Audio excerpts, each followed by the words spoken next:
Exciting for me to be here with you today. Whenever I get an invitation to come speak at some location in which there are people who are going to come in of their own time, spend their own time and effort to come in and lobby their legislators, I'm thrilled to come out and spend time with you. You are the reason why that there is a fugitive pro-life movement here in the state, why it is that there is the possibility of passing new pro-life legislation.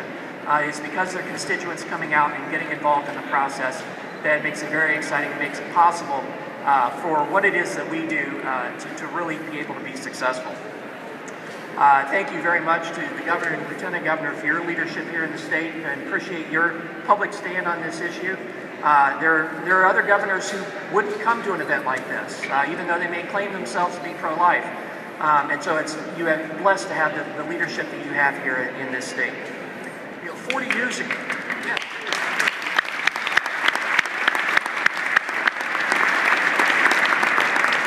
As you've heard here already, 40 years ago, the Supreme Court passed or handed down a decision of Roe versus Wade. And what you may not know is there was actually two cases on that day. The first one, Roe versus Wade, said that legislatures and the governors could not ban abortion in the first trimester of pregnancy. They could regulate it in the second trimester, but they could even ban it in the third trimester, in the last 3 months of pregnancy. But they had to create an exception in any laws that they passed for the life and health of the mother. And then the same day, they passed another law, or they handed down another decision, I should say, called Doe versus Bolton, which defined health as not only being physical health, but also being mental, emotional, and even familial health. So if a pregnant woman has a headache that day, or if she feels like she has too many children already, or just isn't ready, that's considered a health exception as far as the U.S. Supreme Court is concerned. And for nearly 2 decades, it blocked the vast majority of pro-life legislation from being enacted in our country. On that day, it was an overcast day in Washington, D.C. The temperature was in the upper 30s, and it was raining.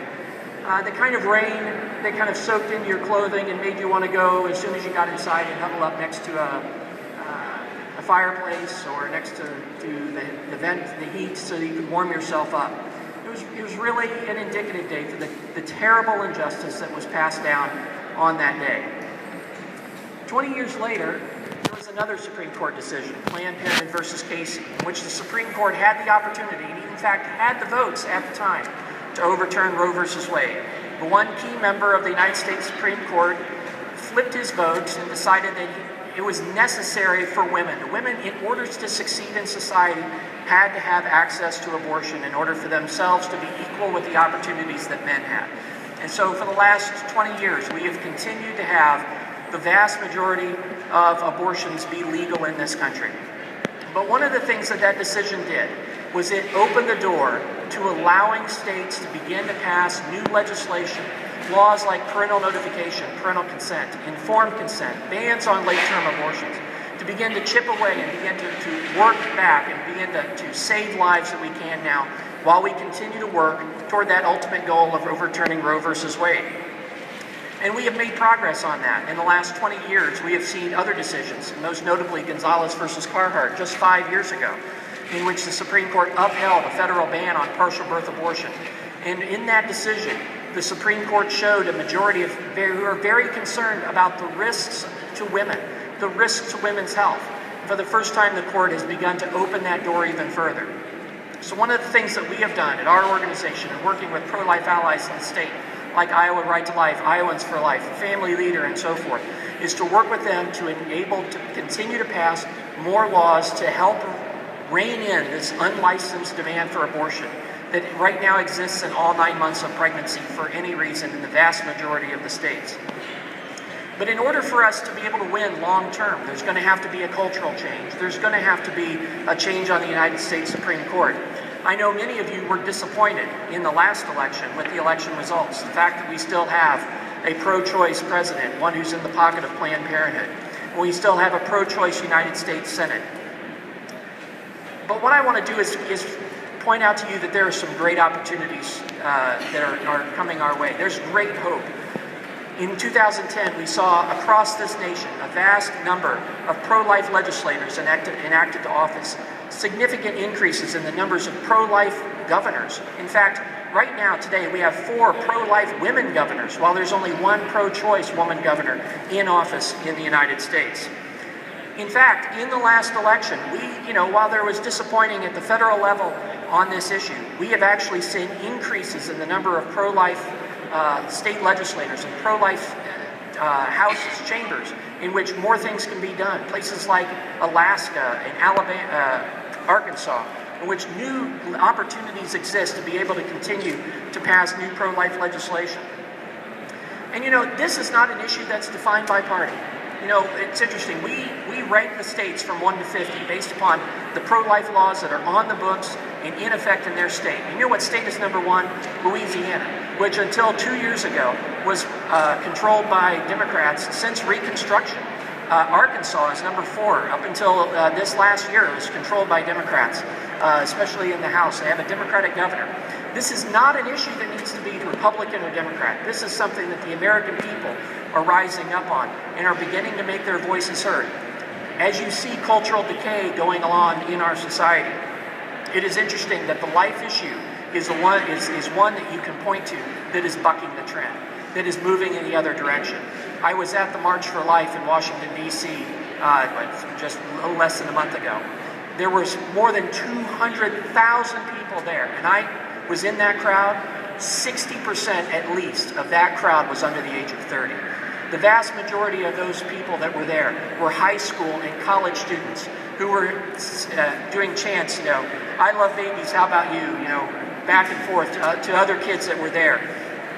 Some of the young people that I see here are some of the most rabid supporters of the pro-life issue.